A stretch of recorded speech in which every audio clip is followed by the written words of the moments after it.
What's up, everybody? It's Jermail. Coming to you from the Small Fry Show. On tonight's video, let's talk about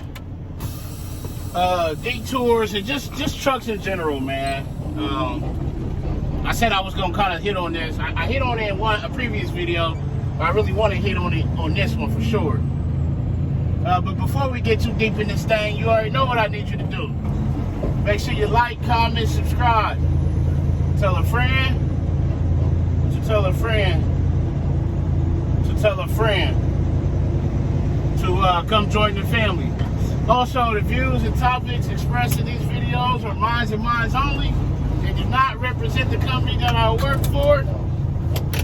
I am not a spokesperson for said company. Now that we got that out the way, how everybody doing? This is gonna be a rare one. I'm gonna actually upload this video today.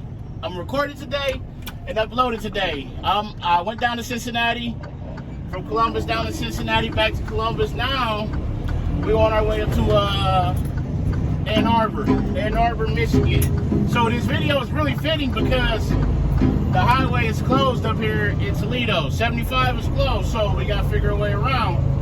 Which we got a couple different options. So part of trucking is time management. You know, especially like this, where you're needing to get back on the same day. Now, I got enough time. I should. Normally on a perfect day, coming up to Ann Arbor and back with the Cincinnati is 618 miles. I normally got 45 to 50 extra minutes of drive time. I don't do a lot of messing around.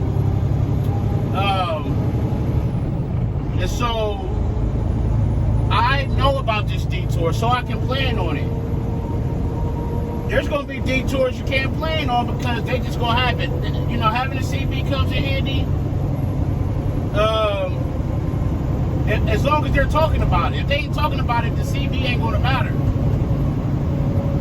So you may come up on it, and then they may be talking about it. You may be on the phone and have the volume down. It's a lot of different things. So then you got to kind of think in the moment. I'm on the CB, see what people, you know, hey, what way should we go? What's closed? What's going on? Or you may have to get the old trusty map out, the actual map. And I know with the GPS and the Google Maps and the phones, a lot of people don't run maps no more. But you got to stay off of those back roads, man. Not the back roads, the county roads and stuff like that.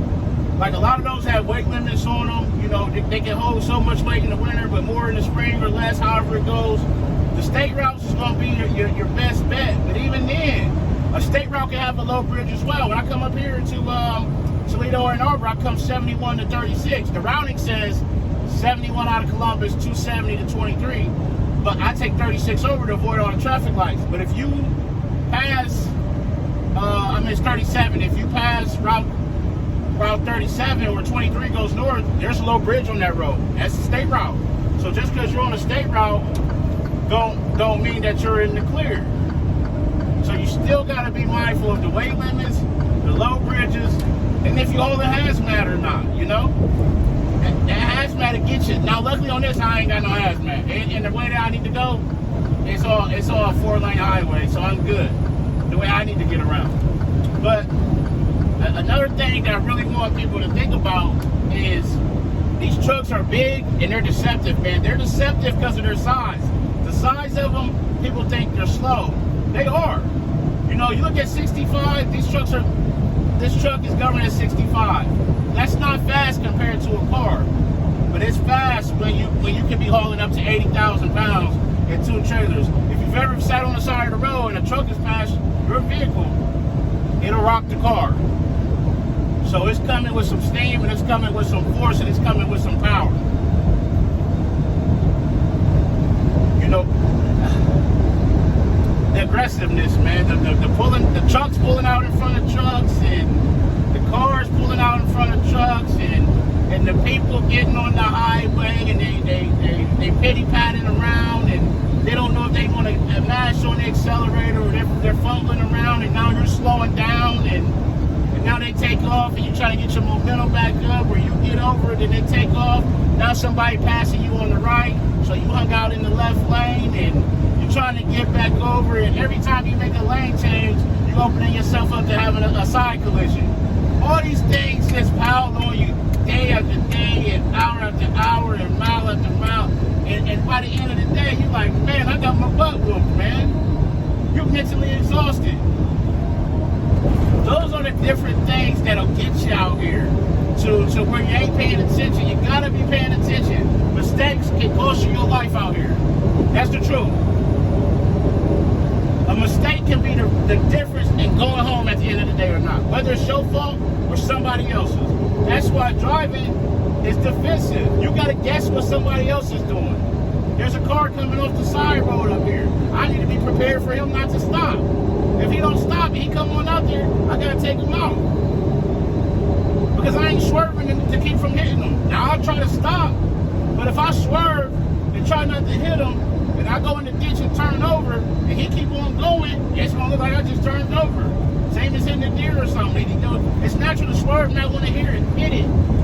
But you gotta hit it. You gotta hold on. You gotta guess these things though. Some stuff you ain't gonna be able to guess. Some you are. When you've been doing it long enough and you know what to pay attention to, you'll see certain things. You'll be like, man, they gonna do this, and then they'll do it. And you be like, see.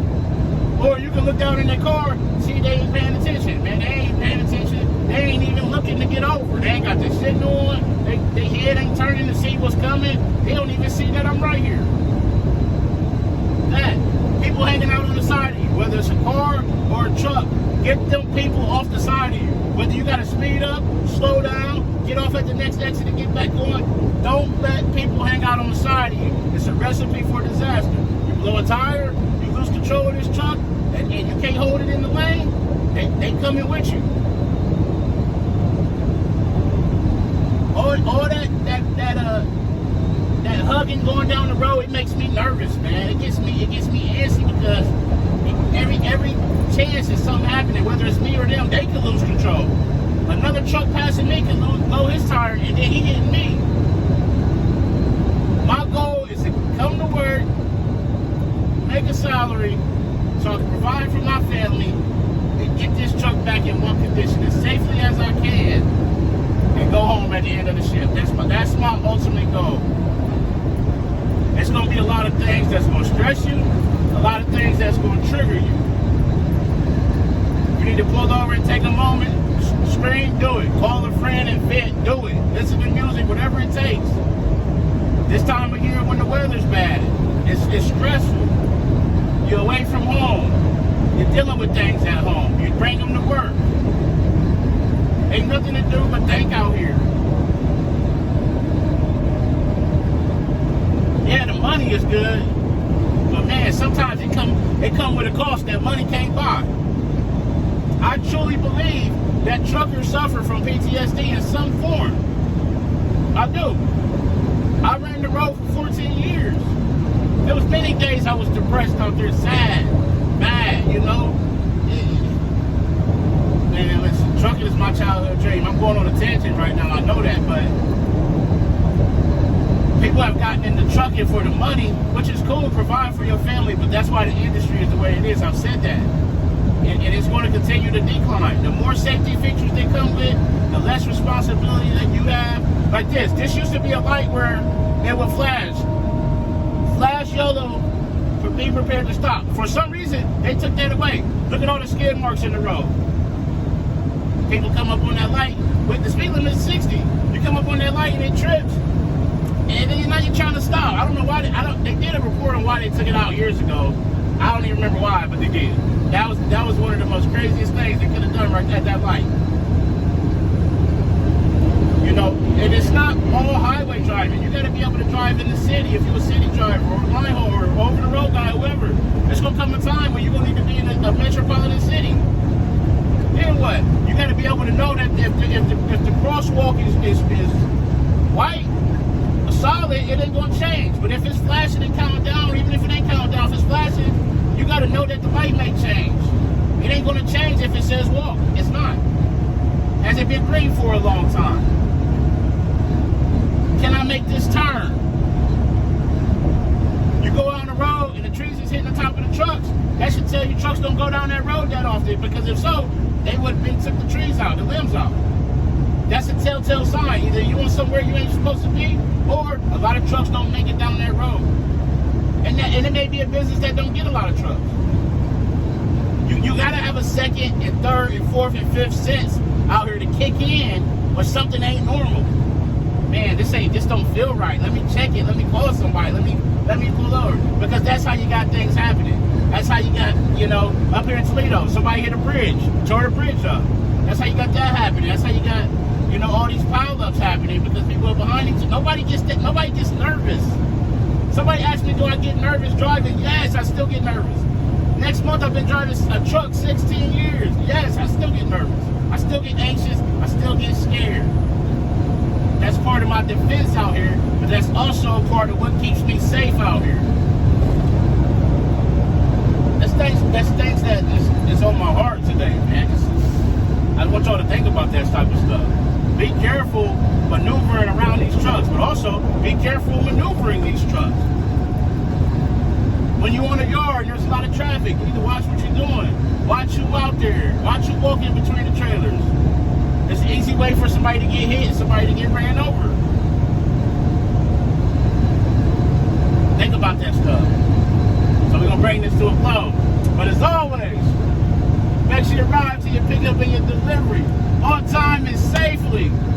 Call your loved ones. Tell them you love them. Love on somebody today. But most importantly, be the reason that somebody smiles today. The world needs it now more than ever. It's Shermel coming to you from the one and only Small Fry Show, and I'm out. Peace.